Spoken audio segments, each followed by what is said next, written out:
오늘 말씀의 제목은 우리는 어느 방향으로 가는가, 어디로 가는가 방향에 대해서 말씀을 드리겠습니다. 여러분 아시는 것처럼 허리케인이 올라오는 중이었습니다. 방향이 바뀌었습니다. 원래는 내일 정도에 뉴욕하고 뉴저지에 오기로 되었었는데 그 방향이 바뀌었습니다. 국립 허리케인 센터가 그 방향을 예측합니다. 보고 있습니다. 우리가 만약에 방향을 몰랐다면 우리에게 많은 어려움도 있을 것이고 큰 피해도 있을 것이었습니다. 그러나 그 방향을 알고 우리가 준비하고 그 방향에 따라서 우리가 삶을 살아갈 때 우리에게 어려움이 없고 또한 그 힘든 것을 쉽게 헤쳐나갈 수가 있습니다. 방향이 있다는 겁니다. 허리케인도 방향을 따라 올라옵니다. 허리케인만 방향이 있는 것이 아닙니다. 제가 그 내셔널 허리케인 센터에 들어가서 왜 호아킨이라고 이름을 줬는가를 찾아봤습니다. 이번에 허리케인 이름이 호아킨입니다. 발음도 할 수가 없는, 잘 할 수 없는 그런 이름인데 제가 보니까 순서가 정해져 있습니다. 이름에 방향이 정해져 있습니다. 알파벳 순서로 되어 있습니다. 그러기 호아킨이 J로 시작했는데 그 다음은 K입니다. 이름 아십니까? 그 다음 허리케인 이름 케이트입니다. 여자입니다.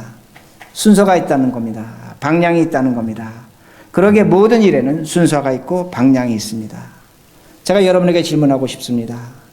여러분의 삶 속에, 여러분의 인생 속에 방향이 있습니까? 여러분 지금 어디로 가고 계십니까? 우리가 운전할 때가 있습니다. 운전할 때 방향을 잊어버릴 때가 있습니다. 근데 굉장히 고통스럽습니다. 내가 어디로 가야지? 이거 운전하는 것이 맞는가? 당황합니다. 그러다가 큰 사고도 냅니다. 그러나 내가 가고 있는 방향을 정확하게 알고 있다면 우리는 안심합니다. 아무 생각 없이 편안하게 갈 수 있다는 말씀이 됩니다. 그러게 제가 다시 질문합니다.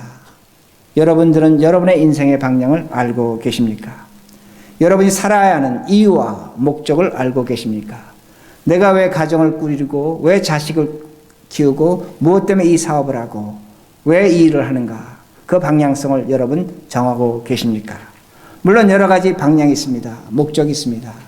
잘 사는 것이 내 삶의 목적입니다. 방향입니다. 좋습니다. 나는 인생에서 성공하고 싶습니다. 한번 내가 갖지 못했던 거 갖고 싶습니다. 나는 그 방향을 향해 갑니다. 그것도 좋은 겁니다. 좋은 방향입니다. 그러나 그 방향은 우리에게 최종적인 방향은 아니라는 겁니다. 그러기에 우리에게 주어진 방향이 있다는 겁니다. 우리가 어떻게 그 방향을 선택할 것인가? 이것이 오늘 말씀이 됩니다. 오늘 5절 말씀에 이렇게 말씀이 시작됩니다. 만일 우리가 그의 죽으심과 같은 모양으로 연합한 자가 되었으면 또한 그의 부활과 같은 모양으로 연합한 자도 되리라. 이 말씀은 아주 간단합니다. 우리가 예수 그리스도와 함께 연합되어 있다는 겁니다. 그리스도의 십자가의 죽음에 연합되어 있기에 내가 그리스도의 부활도 함께 연합되어 있다고 말씀하고 있습니다. 다시 말씀드립니다. 내가 그리스도의 죽음과 연합되어 있다는 겁니다. 그러기에 내가 그리스도의 부활과 연합되어 있다고 그렇게 말씀합니다. 여기 연합이라는 단어가 2번 나타나는데 영어 성경으로 보면 대부분 united로 그렇게 번역을 했습니다. 그러나 헬라어로 보면 약간은 다릅니다. 어떤 의미가 되냐면 같이 태어났다는 겁니다. 같이 자랐다는 겁니다. 이게 연합입니다. 똑같이 태어나서 똑같이 자란 것입니다. 그러게 저는 이것을 어떻게 해석할 수 있냐면 쌍둥이로 그렇게 해석할 수가 있다는 겁니다.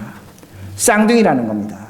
즉 무엇이냐면 예수 그리스도가 나의 쌍둥이입니다. 예수 그리스도가 우리의 쌍둥이가 되신다는 겁니다. 함께 태어났고 함께 자랐다는 겁니다. 마치 한 어머니 뱃속에서 쌍둥이가 태어난 것처럼 우리가 그리스도와 함께 태어나고 함께 자랐다는 겁니다. 하나님 앞에서 예수 그리스도는 우리와 똑같습니다. 하나님 앞에서 예수 그리스도는 똑같습니다. 우리는 하나님의 자녀요. 예수 그리스도는 하나님의 아들이 되십니다. 물론 우리 입장에서 예수 그리스도는 하나님의 아들이시며 하나님이 되십니다. 그러나 하나님의 입장에서 보면 그리스도와 우리는 똑같습니다. 그러게 히브리서 2장 17절에 보면 그 예수가 우리의 형제 되기를 부끄러워하지 아니하셨다고 성경은 말씀합니다. 그리스도가 우리의 형제라는 겁니다. 확대 해석한다면 예수 그리스도는 저의 형님이 됩니다. 여러분 무례하다고 생각하실지 모릅니다. 그러나 그리스도는 그것을 부끄러워하지 않으셨습니다. 예수 그리스도가 여러분의 오빠가 되십니다. 어떻게 예수님이 나의 오빠가 되십니까? 히브리서는 말씀하고 있습니다. 그러게 예수님은 우리의 오빠가 되기를, 우리의 형제가 되기를 부끄러워하지 아니하셨다고 성경은 분명히 말씀합니다. 근데 한 가지 질문이 생깁니다. 어떤 질문이 생기냐면, 아니 예수님과 나는 시간적으로 2000년 전에 시간적 공간이 있습니다. 인종적으로 나는 한국 사람입니다. 예수는 유대인입니다. 어떻게 그가 우리와 같은 쌍둥이가 될 수 있습니까? 아닙니다. 모든 사람은 한 가지로 가는 방향이 있습니다. 그 한 가지의 입장에서는 흑인도 백인도, 동양 사람도 서양 사람도, 유대인도 한국 사람도 똑같습니다. 그것이 바로 죽음의 방향이라는 겁니다. 거기에는 피해갈 사람이 없습니다. 모든 사람이 똑같다는 말씀입니다. 그러게 제가 이렇게 설명을 드립니다. 물에서는 수영을 해야 삽니다. 저는 수영을 못합니다. 죄송한 얘기지만 저는 해군이지만 수영하지 못합니다. 물에서 수영하지 못하면 죽습니다. 그래서 수영을 해야만 물에서 살아납니다. 그런데 수영을 해야만 죽는 곳이 있습니다. 수영하면 안 되는 물이 있습니다. 수영을 해서는 절대로 안 됩니다. 그것이 이스라엘 가면 사해입니다. 사해바다입니다. 데드시입니다. 죽음의 바다입니다. 그곳에 가면 do not swim 그렇게 분명히 편말이 써붙여 있습니다. 사해에 가면 가만히 있으셔야 됩니다. 그저 물속에 들어가서 가만히 있으면 몸에 물이 뜹니다. 근데 내가 수영 좀 해보겠다고 텀벙이다가 물이 눈 속에 들어가면 바로 눈이 붓습니다. 바로 나와서 그 앞에 샤워 시설이 있어서 눈에 그 소금물을 씻어내야 됩니다. 한 분이 물을 좀 마셨습니다. 수영하겠다고 하다 물을 마셨습니다.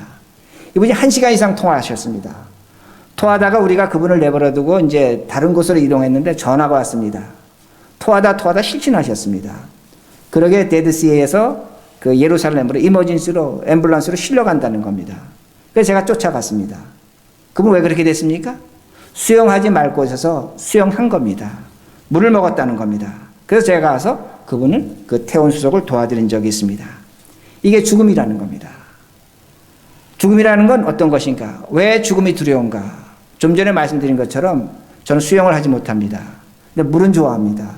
제가 몇 차례 그런 일을 겪었는데 아득한 순간이 있습니다. 아, 내가 이러다 죽겠구나. 왜 그런 생각합니까? 그 앞에서 아무것도 할 수 없는 겁니다. 아무것도 할 수 없는 겁니다. 아무것도 할 수 없게 두려운 것입니다. 죽음이라는 건 우리가 그 자리에 가면 아무것도 할 수 없습니다. 그때 두려움이 있는 겁니다. 그러나 제가 수영할 줄 안다면 두렵지 않습니다. 수영해서 빠져나올 수 있다는 것입니다. 그러기에 죽음이라는 건 무엇인가? 우리가 아무것도 할 수 없습니다. 그 어느 것도 할 수 없습니다. 그러게 제가 좀 전에 사해를 말씀드린 겁니다. 사해 죽음의 바다라는 겁니다. 죽음이라는 건 우리가 발버둥 쳐서 살아날 수 있는 것이 아닙니다. 그것에서 우리의 힘과 능력은 나타나지 않습니다. 그러나 한 가지 중요한 것이 있습니다. 우리는 예수님과 쌍둥이입니다. 예수님과 함께 태어났고 자랐습니다. 그 예수는 죽음에서 살아났습니다. 역사적인 사건입니다. 그의 무덤이 없다는 겁니다. 그 예수가 우리와 함께 하고 있는 겁니다. 내가 오늘 죽음의 자리에 갑니다. 발버둥 쳐서 살아날 수 없습니다. 죽어야 합니다. 그런 분명한 것은 성경이 오늘 우리에게 가르쳐 주는 것은 그 예수와 함께 유나이티드, 함께 자라고 함께 있다는 겁니다. 그러기에 그 죽음에서 우리는 다시 살 것을 성경은 분명히 가르쳐 주고 있습니다. 예수님의 무덤이 없습니다. 부활하셨기 때문입니다. 우리 모두 죽을 것입니다. 우리 모두에게 무덤이 있을 것입니다. 그러나 저는 확신합니다. 언젠가는 우리의 무덤 빈 무덤이 될 것입니다. 예수와 똑같은 무덤이 될 것이란 그 말씀입니다. 그러기에 죽음을 이기는 방법은 오로지 하나입니다. 예수를 믿어야 됩니다. 예수를 믿어야 됩니다. 제가 이렇게 예수를 믿어야 됩니다 하고 말을 했습니다. 여러분 얼마나 그 얘기가 허망하게 들리십니까? 예수 믿어야지. 그래 정말로 내가 죽지 않을까? 내가 정말로 다시 살 수 있을까? 부활인 거 우리에게 있을까? 그렇게 의심합니다. 왜 그렇게 의심할까? 왜 우리가 그렇게 자신이 없을까? 우리가 양심적이기 때문입니다. 그 이유는 다른 것이 아닙니다. 내가 오늘 죄를 짓고 있기 때문입니다. 죄를 짓고 있기 때문에 내가 과연 부활할 수 있을까? 내가 과연 다시 살아날 수 있을까? 그걸 의심하고 있다는 말씀이 됩니다. 그러기에 우리의 고민을 2절에 이렇게 설명합니다. 2절 그럴 수 없느니라. 죄에 대하여 죽은 우리가 어찌 그 가운데 더 살리요. 그럴 수 없느니라. 죄는 분명히 죽었다는 겁니다. 죄가 용서됐다는 겁니다. 그런데 오늘도 우리가 죄를 짓고 있게요. 어찌 그렇게 더 살 수 있겠느냐고 그렇게 이야기합니다. 죄가 있기에 내가 오늘 죽고 살아날 것을 의심하고 있다는 겁니다. 그러게 죄가 무엇인가입니다. 오늘날 이 시대에 많은 사람들이 기후변화, 환경에 대해서 많은 관심을 갖습니다. 15년 전, 20년 전만 해도 이 환경에 대해서 사람들이 관심 갖지 않았습니다. 그러나 이제는 우리 다음 세대가 이 고통을 겪을 것입니다. 남극과 북극의 빙하가 녹으면 해수면이 100m 높아진다고 합니다. 그러면 우리가 지금 예배드리고 있는 이곳은 물에 잠길 겁니다. 뉴욕, 뉴저지 대부분 물에 잠길 겁니다. 동남아시아에 있는 많은 나라들은 사라집니다. 유럽은 몇 개의 섬나라만 남습니다. 그 정도로 환경의 변화가 두렵다는 그 말씀이 됩니다. 그러게 사람들은 우리 공기오염 시키지 말자, 환경을 보존하자, 여러 가지로 최대한대로 노력하고 애쓰고 있습니다. 여러분 쓰레기도 분리수거합니다. 왜 그런 겁니까? 환경을 지키자는 겁니다. 기후변화를 막자는 겁니다. 그런데 아시는 것처럼 며칠 전에 오레곤주에서 총기 사건이 났습니다. 그 사건으로 10명이 죽었습니다. 7명이 부상했습니다. 근데 그 사람이 그 사람을 죽일 때마다 이렇게 물었다고 합니다. 너 하나님을 믿느냐? 믿는다. 그럼 1초 후에 너가 믿는 신을 보게 될 것이다 하면서 머리에 총을 쐈습니다. 즉사를 시켰습니다. 하나님을 믿지 않는다고 하면 발에 총을 쐈습니다. 부상을 시켰다는 말씀이 됩니다. 미국에서 45번째 일어난 학교에서만 일어난 총기 사건입니다. 여러분 미국에서 총기 사건으로 1년에 몇 명이 죽는 줄 아십니까? 3만 명입니다. 세계 어느 나라 전쟁터보다 많은 숫자가 총기 사건으로 죽어가고 있습니다. 3만 명 이상 죽는다는 겁니다. 그러게 오바마가 이렇게 얘기합니다. 총기를 규제하겠다. 여러분 잘 이해하셔야 됩니다. 오바마 그거 절대로 하지 못합니다. 미국의 수정헌법 2조 때문에 그렇습니다. 여러분 수정헌법 2조를 잘 읽어보시면 미국 시민은 누구든지 총기를 가질 수 있는 군인과 같은 존재입니다. 좀 더 세게 표현한다면 미국 시민은 군인과 같습니다. 수정헌법 2조 조항에 보면 뭐라고 우리를 정의하고 있냐면 미국 시민을 정의하고 있냐면 a well-regulated militia 이렇게 써놨습니다. a well-regulated militia 잘 훈련된 조직된 민병대입니다. 여러분 민병대가 뭔 줄 아시죠? 적이 들어오면 총을 갖고 싸울 수 있는 자격이 있습니다. 권한이 있습니다. 미국 사람은 미국 시민은 군인과 마찬가지입니다. 그러게 아내 벌스데이 선물에 남편들이 총 사줍니다. 자식이 좀 크면 아버지들이 아들에게 사냥총 사줍니다. 사람 죽이는 것, 짐승 죽이는 것 별 차이 없습니다. 이들에겐 자신을 보호하는 것이 군인과 똑같은 정신세계라는 그 말씀이 됩니다. 그러게 저는 총이 문제라고 생각하지는 않습니다. 무엇이 문제냐? 오염의 문제라고 생각합니다. 제가 좀 전에 말씀드린 것처럼 환경, 날씨, 물, 기후 그 오염에 대해서 우리가 굉장히 걱정을 합니다. 문제는 뭐냐면 그 오염에 대해서 걱정하지만 우리의 죄의 오염에 대해서는 전혀 걱정하지 않습니다.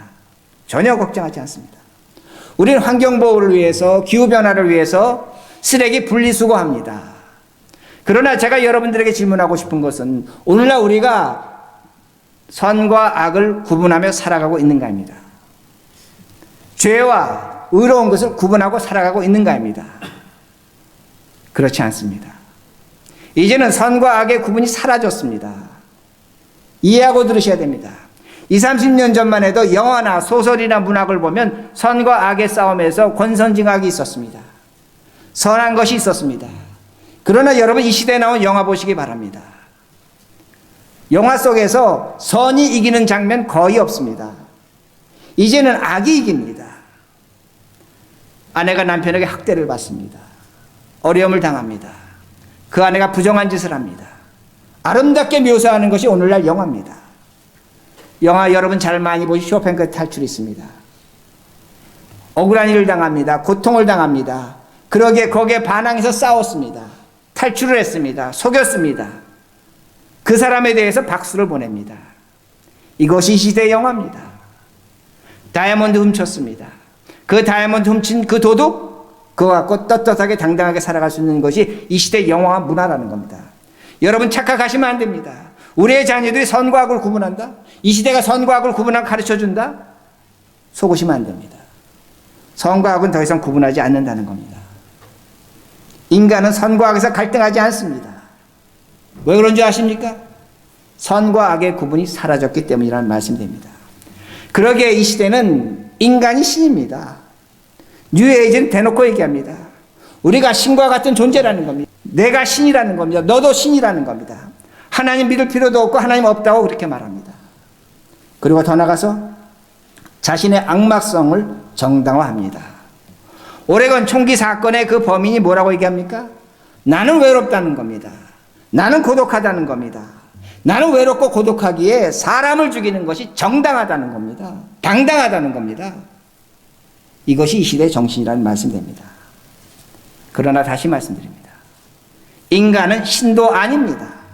인간은 악마도 아닙니다. 인간은 죄에 오염되어 있을 뿐이라는 겁니다. 오늘도 우리 모두 죄에 오염되어 있습니다. 그 오염되어 있는 것조차 생각하지 않습니다. 내 집의 쓰레기는 분리수거합니다. 내 삶 속에 선과 악은 구분하지도 않습니다. 모든 걸 당연하다고 생각합니다. 당당하다고 생각합니다. 떳떳하다고 생각합니다. 오염된 인간의 모습이라는 겁니다. 이 오염을 누가 제거할 수 있는가입니다. 오로지 한 분입니다. 오염되지 않은, 죄에 오염되지 않은 예수 그리스도만이 이 죄를 제거할 수 있습니다. 그리고 길이 무엇인지 방향이 무엇인지 제시할 수 있다는 겁니다. 그러기에 예수를 믿는 겁니다. 다른 것 때문에 믿는 것이 아니라는 그 말씀이 됩니다. 그러기에 3절과 4절 전반적으로 보시기 바랍니다. 3절과 4절 전반절입니다. 무릇 그리스도 예수와 합하여 세례를 받은 우리는 그의 죽으심과 합하여 세례를 받은 줄을 알지 못하느냐. 그러므로 우리가 그의 죽으심과 합하여 세례를 받음으로. 본문 말씀에 보면 3번의 세례가 나옵니다. 그러니까 어떤 분들은 이 세례는 우리가 교회 다닐 때 받는 세례구나 그렇게 생각하는데 그런 세례가 아닙니다. 이 세례는 워시아웃입니다. 씻어내는 겁니다. 죄를 씻는다는 그런 의미가 됩니다. 근데 3번의 세례가 나오고 또 3번에 뭐가 나옵니까? 합하여 이런 단어가 나옵니다. 합하여라는 단어가 나옵니다. 이 단어는 우리 한글 번역엔 동사 같지만 원문 성경으로 보면 전치사입니다. 전치사입니다. 영어 번역을 보면 into로 번역했습니다. into는 다른 것이 아닙니다. 안에 있는데 들어가는 행동을 강조하는 겁니다. 방향을 강조하는 겁니다. 지금 들어가고 있다는 겁니다. 그런 어떤 현재성도 강조하지만 어떤 행동성을 강조하는 것이 바로 그런 의미가 됩니다. 그러게 제가 3절, 4절을 이렇게 번역해서 의역해서 읽어드립니다. 여러분 성경 보시기 바랍니다. 무릇 그리스도 예수 안으로 들어가서 세례를 받은 우리는 그의 죽으심 안으로 들어가서 세례를 받은 줄을 알지 못하느냐. 그러므로 우리가 그의 죽으심 안으로 들어가서 세례를 받음으로. 이해가 되십니까? 그러니까 우리가 철저하게 얼마나 그리스도 예수 안에 있는가를 성경은 가르쳐주고 있습니다. 우리가 지금 안으로 들어가고 있다는 것다, 인투하고 있다는 것을 성경은 가르쳐줍니다. 그러기에 3번에 걸쳐 말씀합니다. 우리의 죄는 완전하게 씻겨 나갔습니다.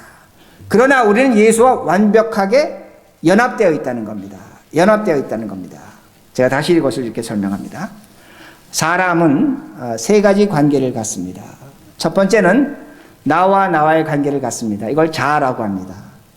나와 너의 관계를 갖습니다. 이걸 인간관계라고 합니다. 3번째는 나와 신적인 관계를 갖습니다. 이걸 신적 관계라고 합니다. 나와 하나님의 관계, 신적 관계라고 그렇게 말합니다. 그런데 이 3개의 관계가 조화를 이룰 때 인간은 가장 크게 사랑을 경험합니다. 자, 또 제가 이렇게 말씀드리면 그건 목사님의 얘기지. 사람은 사람과 사랑 속에서 사랑을 느끼지 어떻게 신과 신 속에서 신과 인간관계에서 사랑을 느낍니까? 그렇지 않습니다. 그렇게 얘기할 수 있습니다. 그러나 그렇지 않다는 말씀이 됩니다.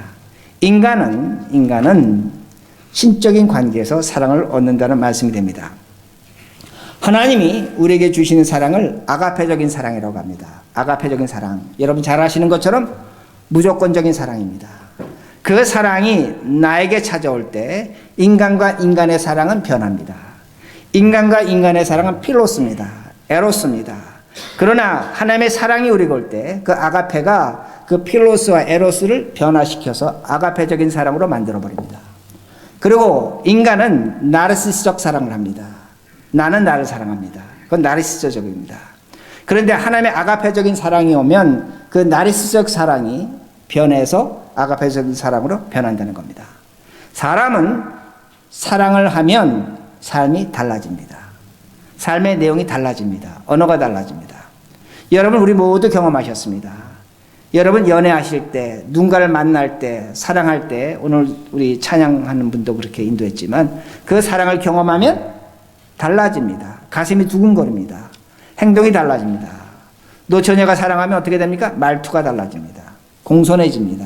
안 그렇습니까? 그렇습니다. 사랑하면 사람은 달라진다는 겁니다. 근데 수많은 사람은 나르시스적 사랑을 합니다. 자신을 사랑합니다. 근데 나르시스적 사랑은 여러분 잘 아시는 것처럼 자기 자신을 사랑하지만 어떻게 합니까? 그 자신 속에 빠져 죽습니다. 해결이 없는 사랑이란 그 말씀이 됩니다. 제가 왜 이 말씀을 드리냐면 다시 말씀드립니다. 오레곤 총기 사건입니다. 그 총기 사건의 범인은 자신의 고독함을 사랑했습니다. 외로움을 사랑했습니다. 자신을 죽이는 겁니다. 그러나 자신만 죽이지 않습니다. 반드시 다른 사람도 함께 죽인다는 겁니다. 왜 이 세상이 집단적 광기를 내고 있습니까? 왜 3만 명씩 지금 총에 맞아 죽고 있습니까? 왜 미국이 전쟁터입니까? 아닙니다. 왜 이 세상이 이렇게 됐는가 아닙니다. 진정한 사랑의 가치를 모르고 있다는 겁니다. 오늘도 인간이 인간을 사랑합니다. 그걸 부정할 수는 없습니다. 필로스적입니다. 에로스적입니다. 그걸 우리 사랑이라고 얘기합니다. 그러나 우리에게 진정이 찾아와야 될 사랑은 뭐냐면 아가페적인 하나님의 사랑이라는 것을 분명히 확신하셔야 됩니다. 근데 우리는 이걸 인정하지 못합니다. 여러분이 잘 아시는 철학자, 실존주의 철학자 사르트르가 있습니다. 사르트르는 이렇게 말합니다. 인간은 하나님은 없다. 왜 하나님이 없는가? 다른 것이 아닙니다. 사람 하는 집 보니까 그 꼬라지 보니까 하나님이 사람을 창조했다고 하는데 저 인간의 죄악과 모순된 것을 보니까 사람은 하나님에게 창조되지 않았다는 겁니다. 그러게 신은 없다고 그렇게 말합니다. 그러나 그는 실수한 겁니다. 하나님이 없는 것이 아니라 인간이 하나님을 저버렸다는 말씀이 됩니다. 그러기에 사르트르는 어떻게 살아갑니까? 평생을 사랑의 문제로 고통당하며 살아갑니다. 그의 글을 보시기 바랍니다. 사랑에 대해서 고민합니다. 그러기에 그 결혼합니다. 계약 결혼합니다. 한 인간을 자신 있게 사랑하지 못하는 겁니다. 왜 그가 사랑하지 못하는가? 다른 것이 아닙니다. 아가페적인 사랑, 하나님의 사랑을 알지 못하면 인간은 불행합니다. 믿으셔야 합니다. 그가 아무리 좋은 글을 쓰고 우리를 감동시키는 글을 썼다고 할지라도 한 여자를 사랑하지 못합니다.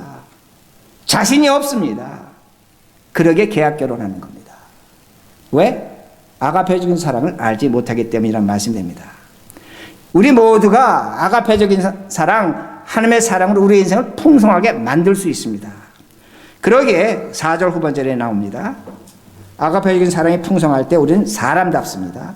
인간답습니다. 4절 후반절. 이는 아버지의 영광으로 말미암아 그리스도를 죽은 자 가운데 살리신과 같이 우리도 또한 새 생명 가운데서 행하게 하려 함이라. 하나님의 사랑이 주어질 때 그 사람은 새 생명이 되는 겁니다. 오늘도 우리가 살아갑니다. 생로병사 벗어날 수 없습니다. 그러나 오늘도 하나님의 사랑이 우리에게 찾아올 때 우리는 새 생명이 되는 겁니다. 새로운 인간이 되는 겁니다. 새로운 삶으로 창조되는 겁니다. 변화된다는 그 말씀이 됩니다. 이 아가페적인 사랑이 우리에게 주어지고 있다는 겁니다. 이 사랑은 우리를 감동시킵니다. 움직입니다. 열정을 줍니다. 그 아가페적인 사랑을 경험할 때 인간은 가만히 있지 못합니다. 여러분, 예수님께서 십자가에서 죽으시고 많은 제자들이 흩어졌습니다. 그 주님의 제자 두 사람이 실망했습니다. 낙심했습니다. 자신이 믿던 예수가 죽었다는 겁니다. 그러니까 예루살렘에서 엠마오로 터벅터벅 걸어 내려가고 있습니다. 그때 한 낯선 사람이 다가옵니다. 그리고 그가 예수에 대해서 설명합니다. 예수가 누구인지, 예수가 왜 죽어야 되는지, 왜 부활해야 되는지. 그때 성경은 보여줍니다. 그들의 마음이 어떻게 됐습니까? 뜨거워졌더라. 뜨거워졌더라. 그리고 그들이 예수를 봤습니다. 그러나 예수는 사라졌습니다. 그러나 놀라운 사건이 일어납니다. 그들의 마음이 뜨거워졌을 때 그들은 엠마오에서 예루살렘으로 다시 올라갑니다. 예루살렘에겐 그들이 죽음이 기다릴지도 모릅니다. 고난이 기다릴지도 모릅니다. 그러나 그 뜨거운 마음을 감당할 수 없는 겁니다. 그래서 올라가서 예수가 부활하셨다고 전하는 겁니다. 이것이 새 생명입니다. 인간의 방향성입니다. 오늘 우리들에게 이런 새 생명과 방향성이 있다면 우리는 어떤 것도 이겨낼 수 있습니다. 어떤 것도 두려워하지 않을 수 있습니다. 이 두 사람의 엠마오 제자는 예루살렘 올라가면 고난당할 수 있습니다. 예수가 죽었기 때문이다. 예수를 죽였기 때문이다. 그들도 죽을 수 있는 겁니다. 그러나 그 죽음 두려워하지 않는다는 그 말씀입니다. 그러기에 새 생명을 찾으셔야 합니다. 그 생명은 예수를 만나는 겁니다.